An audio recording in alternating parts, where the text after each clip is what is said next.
Brasil desde 2011.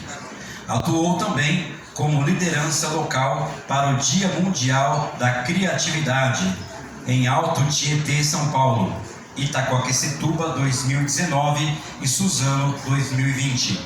Em 2021, realizou suporte às lideranças do Alto Tietê. Em 2022, realizou articulações para a expansão do evento com indicação de novas lideranças.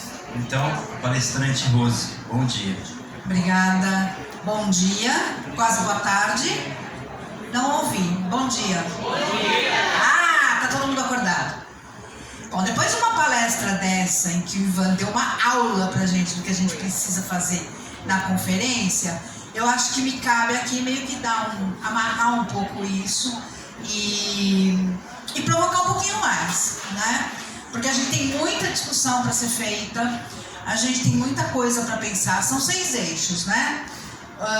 Institucionalização, marcos legais, Sistema Nacional de Cultura, democratização de acesso à cultura e participação social, identidade, patrimônio e memória, diversidade cultural e transversalidade de gênero, raça e acessibilidade na política cultural, economia criativa, trabalho, renda e sustentabilidade, e direito às artes e linguagens digitais. Parece que é simples, parece que é muito complicado, mas a gente precisa debater e discutir. Eu acho que quando a gente fala de participação social, né, não é só fomentar isso, mas eu acho que nos cabe também fazer um meia-culpa. A gente não participa, a gente não está presente às principais discussões que a cultura tem feito, e eu me surpreendi com a pandemia, realmente me surpreendi, que a tecnologia fez com que a gente se manifestasse e fez com que a gente participasse de uma forma muito efetiva para a implantação da Lei Paulo Gustavo. Então, durante a pandemia, houve uma participação massiva de norte a sul, leste a oeste do país, graças ao implemento da tecnologia, graças a gente poder conversar com outras pessoas de toda a parte do país. Nos municípios, a gente precisa fazer essa discussão, essa conversa de forma mais regular. Cada vez que a Secretaria de Cultura chama para uma conversa, o número de participantes é sempre muito reduzido.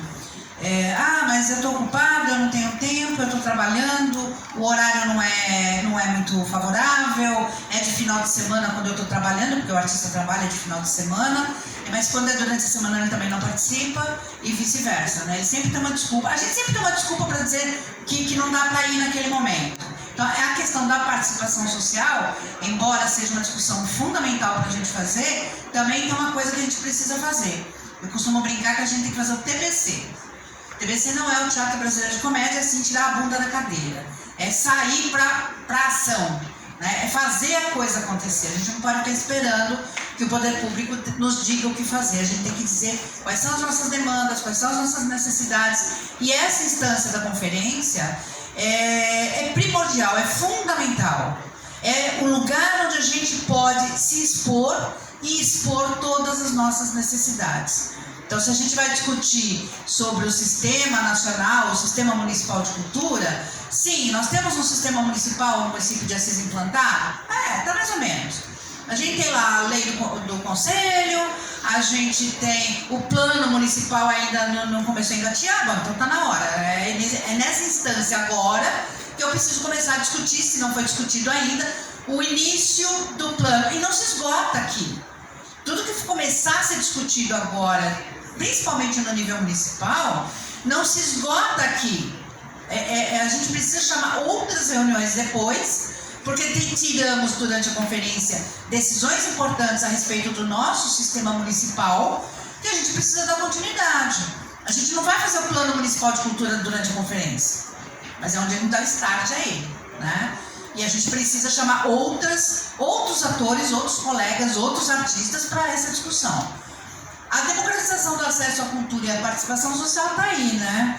A nossa ministra Carmen Lúcia falou que a gente precisa culturalizar a democratização, a democracia, e não o inverso, né? Democratizar a cultura. fazer com que a democracia esteja mesmo impregnada dentro de todos nós. A cultura é uma ferramenta interessante para que a gente faça isso acontecer.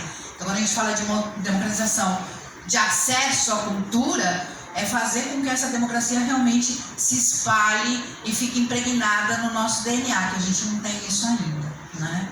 A gente peca muito nas questões de identidade e patrimônio. Parece que a gente não dá muito valor a prédios velhos, prédios antigos, mas eles contam a nossa história, eles fazem parte daquilo que nós somos.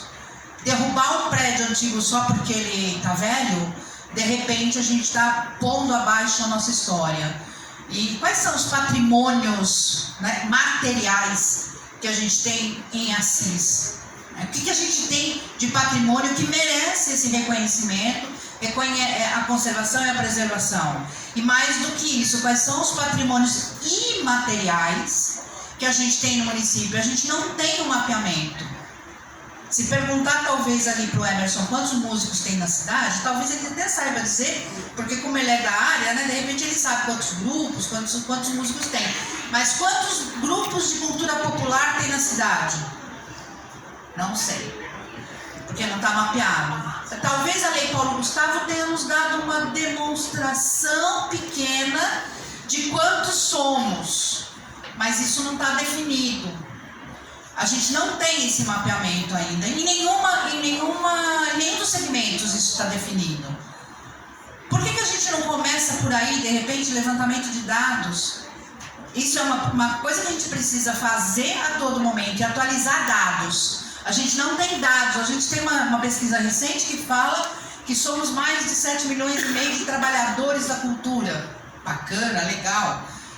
Que impactamos mais de 3% do PIB nacional. Bacana, legal. A gente precisa melhorar isso, porque 7,5 milhões acho que é pouco. Essa conta acho que não está muito certa.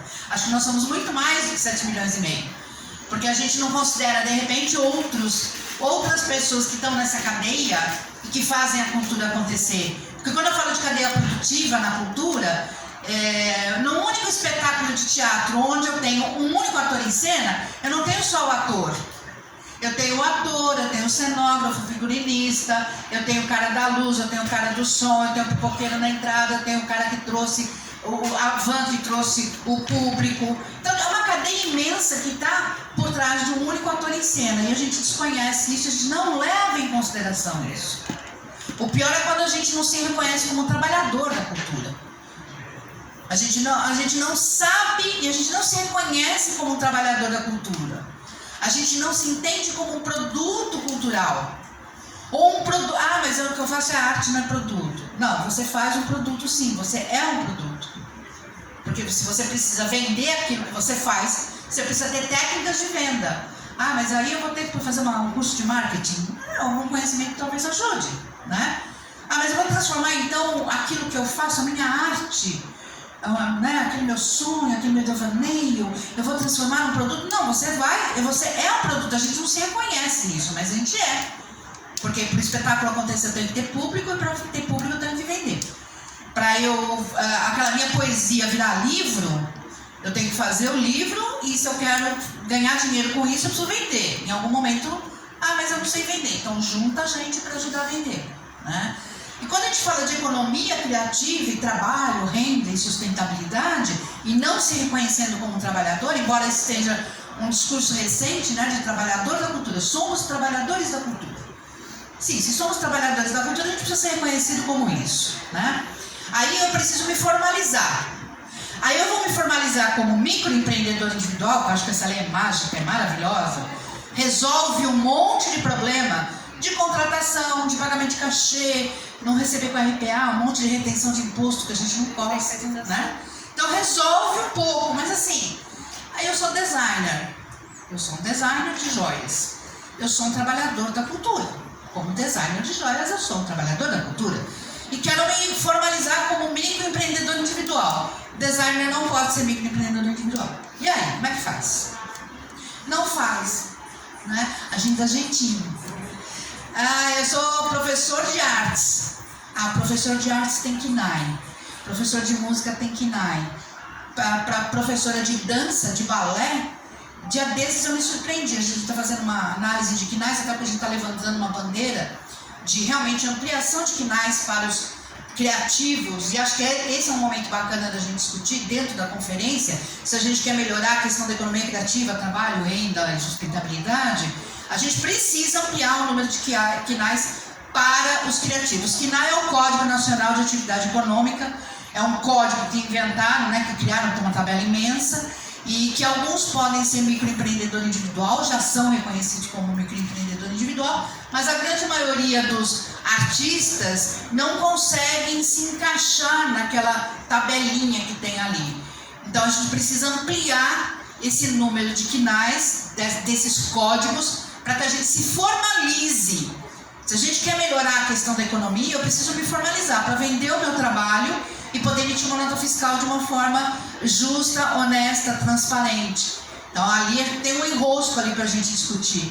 E esse é um enrosco que a gente não discute no nível municipal. É uma proposta que a gente tem que levar para o nível federal. Porque não é no município que eu vou resolver a KNAI, é no nível federal. Eu preciso engrossar essa discussão em todos os municípios, fortalecer essa discussão, para que chegue lá em cima, no nível federal, e fala, opa, peraí, legal, bacana, então que solução vamos dar?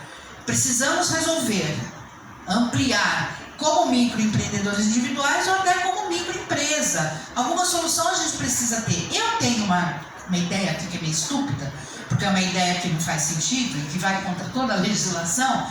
Eu gostaria que todo e qualquer profissional em início de carreira pudesse ser um microempreendedor individual. Independente de ter a profissão dele legalizada, regulamentada, formalizada, enfim. Porque o advogado não pode ser porque tem uma profissão regulamentada. A bailarina não pode ser porque tem profissão regulamentada. O ator não pode ser porque tem profissão regulamentada. Então, assim, cai essa questão da profissão regulamentada e um profissional que acabou de se formar, ou está em início de carreira, ele começa como um microempreendedor individual e conforme ele vai crescendo na atividade dele, ele cai na regulamentação da empresa, da profissão dele. Mas para começar a carreira, ele não necessariamente precisa estar enquadrado, né? Ver como a minha ideia está estapafúrdia, porque eu vou contra toda a legislação que existe, né? Tudo que já está regulamentado em cada uma das profissões. Então, assim, a gente precisa fazer um monte de lição de casa anterior, e eu estou só aqui provocando, tá? Eu não tenho solução, não tenho resposta para nada disso. É tudo provocação mesmo, né? Direito às artes e linguagens digitais. De novo, a pandemia nos colocou, nos jogou no mundo digital. Quem não tinha a facilidade, não tinha equipamento, enfim, teve que ir para o mundo digital, o mundo virtual, para ou sobreviver ou minimamente aprender alguma coisa nova ou até passar o tempo de pandemia dentro de casa, né? Você ligava lá a televisão, a Netflix, ou ligava o computador, ia para o YouTube e conversava com o vizinho, conversava com a mãe, conversava com os amigos, participava de reunião, enfim, tudo online. Mas como é que a gente amplia isso?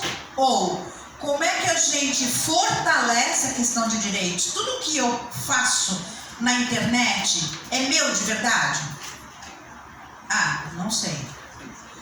Então, direito às artes e linguagens digitais é até fortalecer a questão de direitos autorais, que a gente não tem resposta. Eu posso chegar aqui, cantar uma música de Caetano Veloso, colocar no YouTube e tá tudo certo? Acho que não. Vou ter que pedir autorização para ele, se eu posso. Eu até posso cantar no bailinho, na festa de aniversário, mas eu não posso pegar o microfone e gravar e jogar no YouTube, no Facebook, no Instagram, porque isso em algum momento o Caetano Veloso pode não gostar. Duvido, mas enfim, a gente pode esbarrar com alguém que não goste. Eu não tive autorização, você não está pagando direito. Então, eu posso pegar uma poesia que eu acho linda, maravilhosa, do meu amigo, e declamar online, sem pedir autorização para ele? Então, até que ponto a questão dos direitos, isso é uma coisa que não está resolvida, nem no Brasil, nem no mundo ainda. E a gente vai esbarrando, né, com as questões e vão criando jurisprudência em relação à questão dos direitos autorais, daquilo que a gente veicula na internet, A gente tem que se sujeitar às regras das plataformas, porque as plataformas, todas elas têm regra do que pode e do que não pode fazer. A gente não lê. A gente vai clicando em sim, aceito, e vai colocando as coisas no ar. E aí lá na frente a gente tem um vídeo bloqueado e não sabe por quê. Ah, você leu o que estava escrito? Então, você não podia ter usado daquela forma. Então, e como é que a gente resolve isso? A gente vai resolver isso no nível municipal? A questão de direitos? E direitos à veiculação, direito da imagem, enfim. Não. Algumas coisas são em outras instâncias que a gente precisa resolver. E aí, o que a gente pode tirar no nível municipal? Eu acho que o Ivan foi muito assertivo quando falou das questões de capacitação, de fomento. Então, tem muita coisa que dá para resolver no nível municipal. O fortalecimento da cultura, e a cultura acontece no município. Ela acontece nessa instância. Porque a cultura é tudo aquilo que qualquer ser humano faça. O jeito da minha mãe bater bolo é só dela. É cultural dela. Que é o jeito que ela aprendeu com a minha avó. E eu tento aprender com as duas, né? Mas não sei, não faço muito certo. E eu acabo desenvolvendo o meu jeito de fazer bolinho. E é o meu jeito que eu aprendi com a minha avó. Eu aprendi a fazer tricô, crochê, olhando a minha avó fazer. Isso é um aprendizado cultural. Eu aprendi uma arte de tecer alguma coisa olhando o outro fazer. Então, qualquer ação humana é cultural. E por aí vai a cultura agrícola, a cultura industrial, a cultura política, cultural, enfim. Tudo que qualquer ser humano faça é cultural. É passível de ser entendido como cultura. A cultura na educação, a cultura na saúde. E a cultura é uma ferramenta que a gente pode usar para melhorar situações e qualidade de vida, sustentabilidade, diminuir violência, porque tudo é cultural. Eu costumo dizer, já para encerrar, porque acho que eu já provoquei bastante vocês, que a cultura não é cereja do bolo, ela é o fermento do bolo. Eu espero que vocês tenham uma reunião muito produtiva no final da tarde, que parte das nossas provocações tenha servido para vocês se inspirarem. Não temos tudo resolvido, mas a gente está aqui para tentar começar a dar pontapé em toda essa discussão. Obrigada e até o próximo encontro. Bom, e fica aberto então para perguntas, tá? Quem quiser fazer alguma pergunta para os palestrantes. Nós temos aí um tempinho ainda. Vou pegar minha água.